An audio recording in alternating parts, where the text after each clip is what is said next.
Esto es Simple Bot Podcast. Monografías de la historia del rock, desde los años 60 hasta el siglo XXI.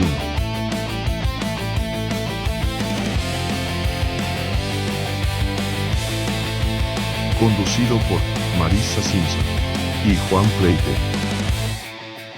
Bienvenidos a Simple Boot Podcast.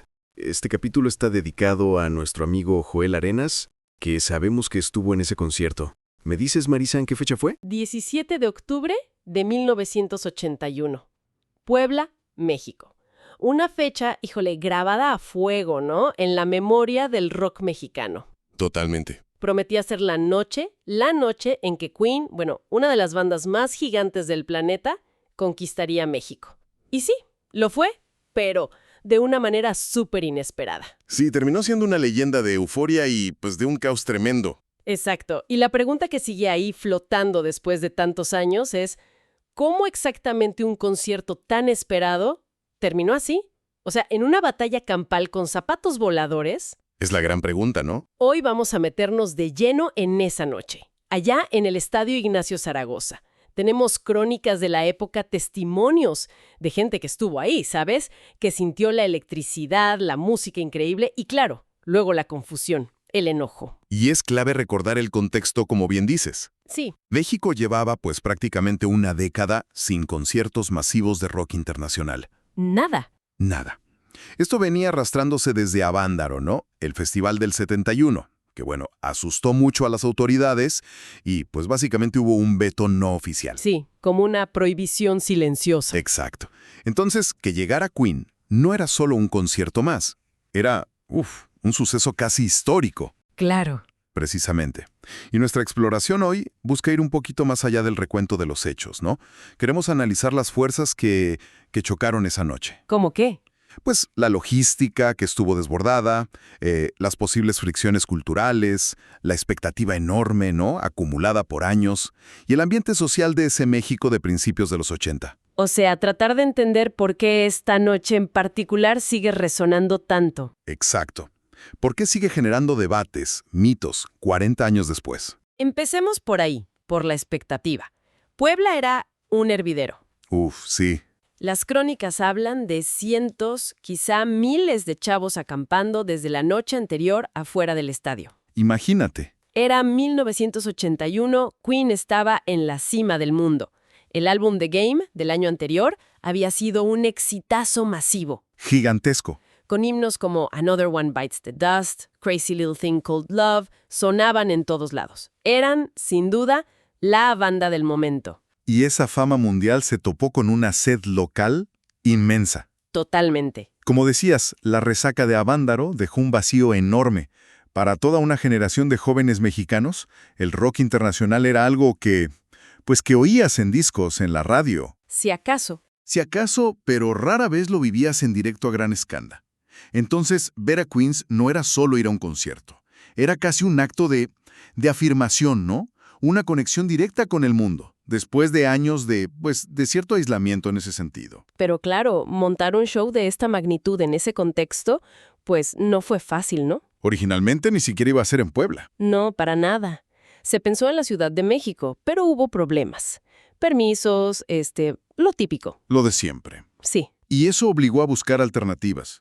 Las fechas terminaron siendo una en Monterrey, el 9 de octubre, y dos muy importantes en Puebla, el 17 y 18 de octubre. Y a pesar del cambio y la prisa, los boletos para Puebla volaron. Se agotaron. Costaban 300 pesos de la época. Que ojo, no era poca lana, ¿eh? No para nada. Sí, gente de todo el país hizo la peregrinación a Puebla. De la Ciudad de México, claro, pero también de lugares lejísimos, Cancún, Chiapas, Veracruz. ¡Wow! Era como la meca del rock por un fin de semana. Exacto, una meca temporal. Y más allá del entusiasmo, la logística en Puebla presentaba retos enormes, ¿cierto? Parecía que la ciudad no estaba del todo lista para algo así. Definitivamente. Se notaba una falta de experiencia, palpable en organizar eventos de esta escala. Los permisos salieron tarde. Casi sobre la hora. Usaron la excusa formal del aniversario de la Fundación de Puebla, ¿no? Pero el promotor, José Rota, se enfrentó a una infraestructura, limitada. Claro, el estadio. El Estadio Ignacio Zaragoza. Estaba acostumbrado al béisbol, al fútbol, pero no estaba diseñado para la complejidad técnica y, sobre todo, el manejo de multitudes de un concierto de rock de estadio moderno como el que traía Queen. Y las demandas técnicas eran brutales, me imagino. Uf, Queen no viajaba ligero. Trajeron más de 100 toneladas de equipo a Puebla. ¿100 toneladas? Imagínate, 150,000 watts de potencia de sonido. Para muchísima gente ahí, fue la primera vez que sintieron el rock con esa fuerza física. Un sonido claro, envolvente, algo totalmente nuevo en México hasta entonces. Increíble. Y súmale un sistema de luces computarizado de 600,000 watts, su propio escenario súper avanzado, era tecnología de punta aterrizando en un entorno, pues, poco preparado. Vaya contraste. Tecnología de primer mundo. Ya fuera, un caos. Filas que no terminaban nunca, una presencia policial muy notoria y, según muchos testimonios, revisiones súper estrictas. ¿Qué quitaban? Decomisaban cámaras, grabadoras de audio. Y aquí un detalle curioso que generó mucho malestar. Confiscaban las pilas grandes, las tipo D. Las pilas. ¿Para qué? Ajá. Pues para las grabadoras o radios que la gente llevaba. Y el rumor que corrió como pólvora y que enojó a muchos fue que esas mismas pilas las revendían adentro del estadio. No, ¿en serio? A precios inflados. Eso dicen los testimonios. Un detallito que ya empezaba a calentar los ánimos desde antes. Híjole, qué mala onda. Qué manera de empezar la experiencia. Sí. Pero bueno, a pesar de eso, la gente aguantó. Empujones, cacheos, pero también cuentan que había un ambiente de camaradería fuerte entre los fans, ¿no? Sí, compartían comida, bebida, quizás otras cosas para la espera. Claro, se calcula que al final entraron entre 40,000 y 60,000 personas. Una marea humana, lista para lo que fuera. Una multitud expectante, cargada de una energía acumulada por años, ¿eh? Y entonces, cerca de las 8 de la noche, oscuridad total. El rugido. Un rugido colectivo que seguro se escuchó en toda Puebla. Por los altavoces, un zumbido como sintético, espacial. Y de repente, ¡pum! La explosión. Luz y sonido. Queen en el escenario. Freddie Mercury. Icónico. Pantalones de cuero rojo brillante, playera de Superman. Una imagen imborrable para los que estuvieron ahí. El impacto inicial fue tremendo. Arrancaron con una versión aceleradísima, súper potente de We Will Rock You. Muy distinta a la del disco, ¿no? Mucho más heavy rock. El estadio entero empezó a saltar al unísono. La guitarra de Brian May, la batería de Roger Taylor tronando, el bajo de John Deacon. Era la maquinaria de Queen a toda potencia. Y la gente respondiendo. Coreando Queen. Queen, sin parar. La energía no bajó, ¿verdad? Siguieron con Let Me Entertain You, Play the Game y, claro, los éxitos que todos esperaban. Sí, Somebody to Love, con esas voces. Crazy Little Thing Called Love, ese rockabilly. Buenísima. Y el bajo inolvidable de Another One Bites the Dust. Todo el estadio bailando. Freddie conectó rápido, ¿no? De inmediato, con su carisma magnético, lanzó un Buenas noches, Puebla, en un español bueno, esforzado pero efectivo. Sí. Y desató ovaciones. Y la calidad técnica era simplemente apabullante. El sonido, esos 150,000 watts, no era solo potente, era nítido. Eso dicen todos. Muchísimos asistentes remarcaron eso después, que jamás habían escuchado algo con esa claridad y fuerza. Y las luces robóticas sincronizadas perfecto. Un espectáculo por sí mismas. Hicieron un recorrido por toda su música, ¿no? Desde lo más rockero hasta lo más teatral. Sí, mostraron todas sus facetas. Y entonces llegó uno de los momentos cumbre. Bohemian Rhapsody. Bohemian Rhapsody. El estadio se iluminó con miles de encendedores, un mar de llamitas. Freddie se sentó al piano para la intro. Mama, just killed the man. Pura magia, piel chinita seguro. Uf, sí. Pero aquí se produce un punto de inflexión clave. La famosa pausa. La famosa pausa. Durante la sección operística intermedia, que era pregrabada, ¿no? La banda acostumbraba a salir brevemente del escenario. Algo lógico. Sí, era imposible replicar esas armonías vocales tan complejas en vivo. Usaban cintas. Era su práctica habitual en las giras mundiales. Pero en Puebla nadie sabía eso. para gran parte del público ahí, esto era desconocido. No existía la cultura de conciertos internacionales que hay hoy, ¿no? Claro. Pero antes de meternos de lleno en esa confusión, hubo otro momento increíble, ¿no? Love of My Life. Así, fundamental. Freddie, acompañado por Brian May en la guitarra acústica, y el estadio entero cantando cada palabra. ¡Qué momento! Fue un momento de comunión total, una sensación de unidad, como si se confirmara que México por fin estaba en el mapa del rock mundial.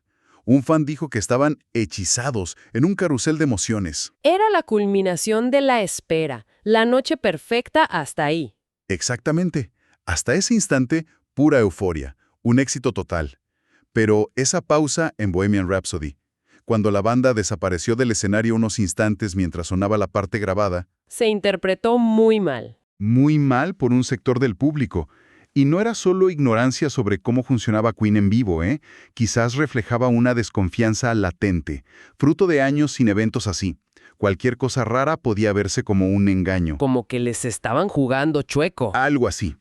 Y la reacción no se hizo esperar. Hubo desconcierto primero. Sí, desconcierto que rápido se volvió molestia. Empezaron los silbidos, gritos, exigiendo que volvieran. Pensaron que habían dejado de tocar o, peor, que ya se habían ido. Y de los gritos pasaron a... A los objetos. La situación escaló de una manera muy extraña y agresiva. Aquí es donde la noche se pone oscura. De los silbidos a los proyectiles. Sí. Primero empezaron a volar cosas, pues, relativamente inofensivas, ¿no? Vasos de cartón vacíos, botellas de plástico. Lo típico a veces. Pero pronto la agresión subió de tono.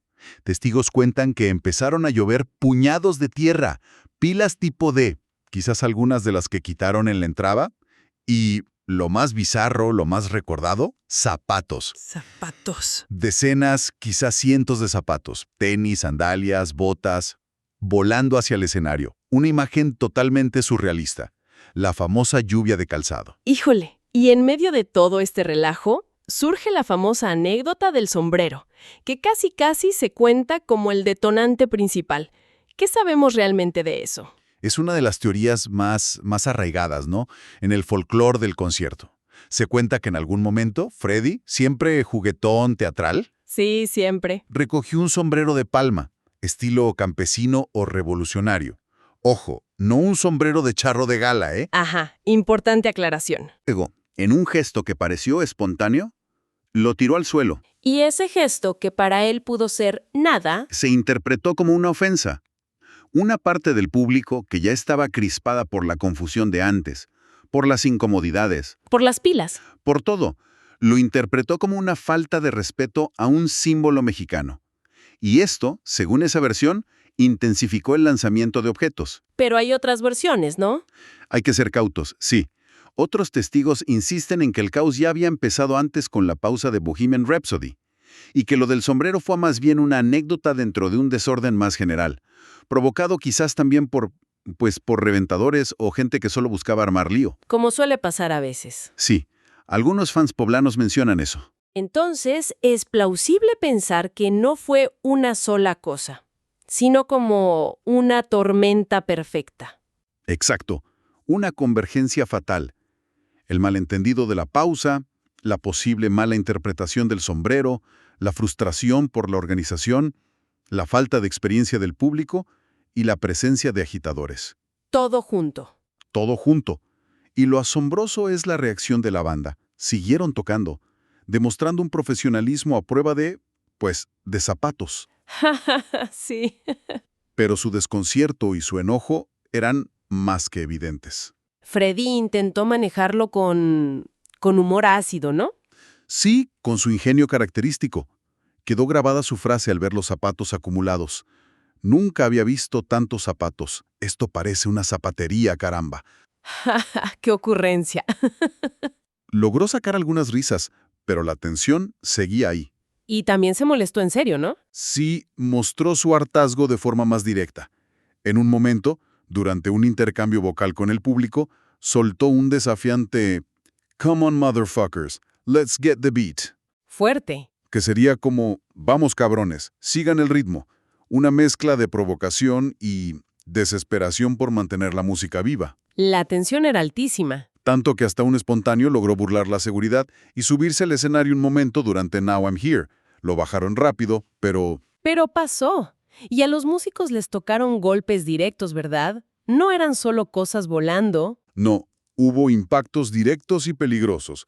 mientras Brian May hacía uno de sus solos larguísimos en Brighton Rock. Buenísimos. Le aventaron lo que describen como un calcetín relleno de arena o tierra.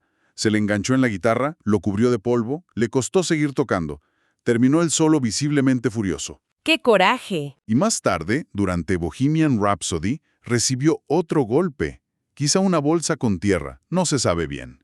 Increíble que siguieran tocando. ¿Y los demás? John Deacon, el bajista, recibió un golpe en la cabeza con un zapato pesado. Un botinazo, literal. ¡Auch! Y Roger Taylor, en la batería, pues trataba de esquivar como podía. Su cara era de incredulidad, de enojo. Cuentan que al final del show estaba tan iracundo que amagó con lanzar un platillo al público. No. Pero se contuvo en el último segundo y lo estrelló con furia contra su propia batería. ¡Wow! Pues ante esa situación era imposible seguir con el plan original. Tuvieron que cortar el concierto. Sí, por seguridad, obviamente. Decidieron recortar el setlist. Se saltaron canciones que siempre tocaban en esa gira, como Fat Bottom Girls y Sheer Heart Attack. ¡Qué lástima! Y fueron directo a los bises, a los encores casi obligatorios. Pero no se podían ir sin los signos finales. Claro, sonó We Will Rock You, la versión tradicional, la del Stomp Stomp Clap, coreada masivamente, a pesar de todo. Y cerraron con We Are the Champions. Vaya ironía, ¿no? Miles cantando a todo pulmón, seguiremos luchando hasta el final, mientras todavía volaban cosas. Una imagen potentísima y profundamente agridulce. Totalmente. Y el broche final, la despedida de Freddie, que se ha vuelto legendaria por su carga de sarcasmo y frustración. Sí, tomó el micrófono y dijo, mezclando español e inglés, muchas gracias Puebla, México. Thank you for the shoes. Adiós amigos, motherfuckers. Goodbye, you bunch of tacos. Uf, durísimo. Gracias por los zapatos y adiós puñado de tacos. No se guardó nada. Un mensaje directo y amargo, ¿no? De cómo se sintieron tratados. Clarísimo. Un agradecimiento irónico por los proyectiles y un insulto, quizás en caliente, pero insulto al fin.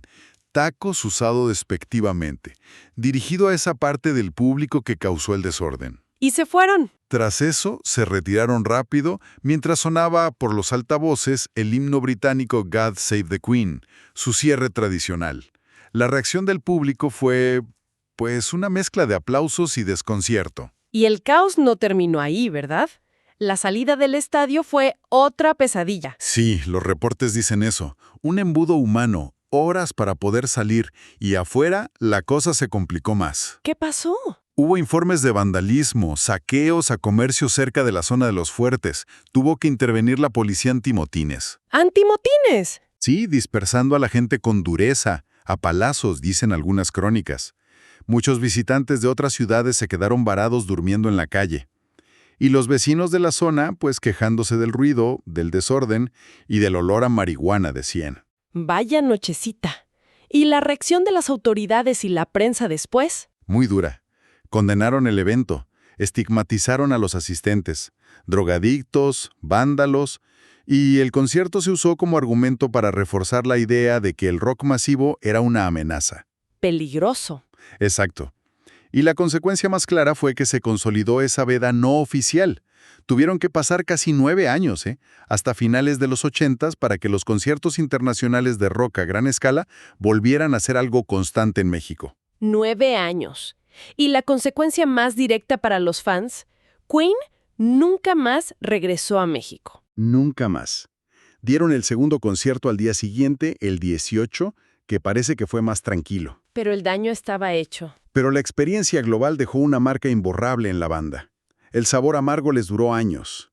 Roger Taylor, en entrevistas, describió el viaje a México como un infierno. Híjole, qué fuerte. La gira mexicana quedó marcada en su historia como una de las más difíciles y desagradables. Es fascinante el contraste, ¿no? Para la banda, una experiencia traumática que los alejó para siempre, pero para muchísimos fans mexicanos que estuvieron ahí, a pesar del caos, sigue siendo un recuerdo atesorado.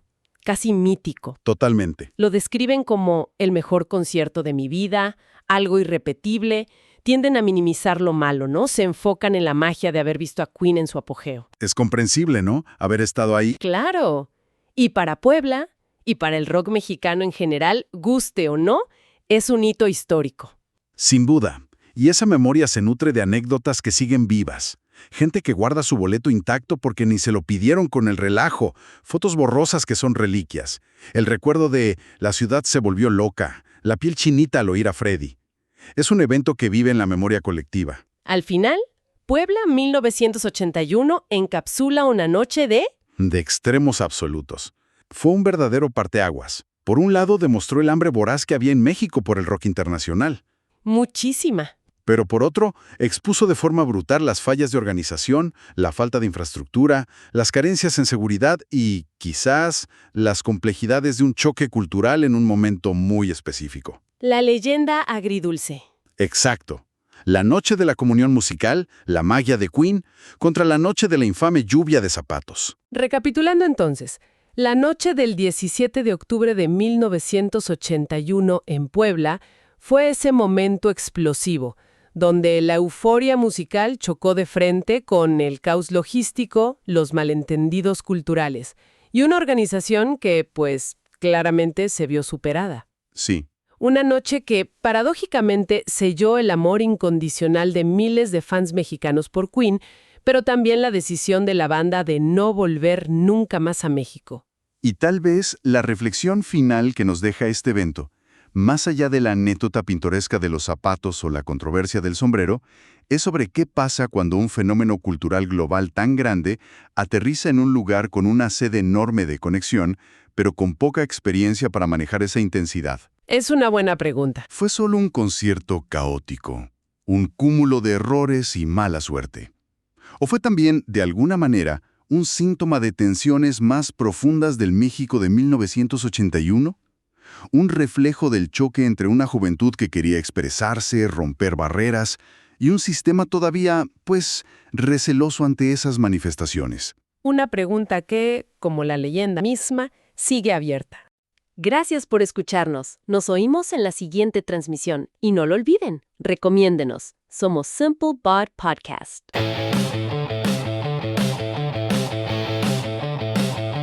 Esto fue Simplebot Podcast.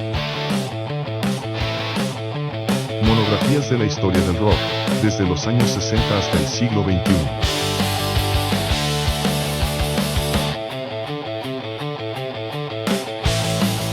Conducido por Marisa Simpson y Juan Pleite.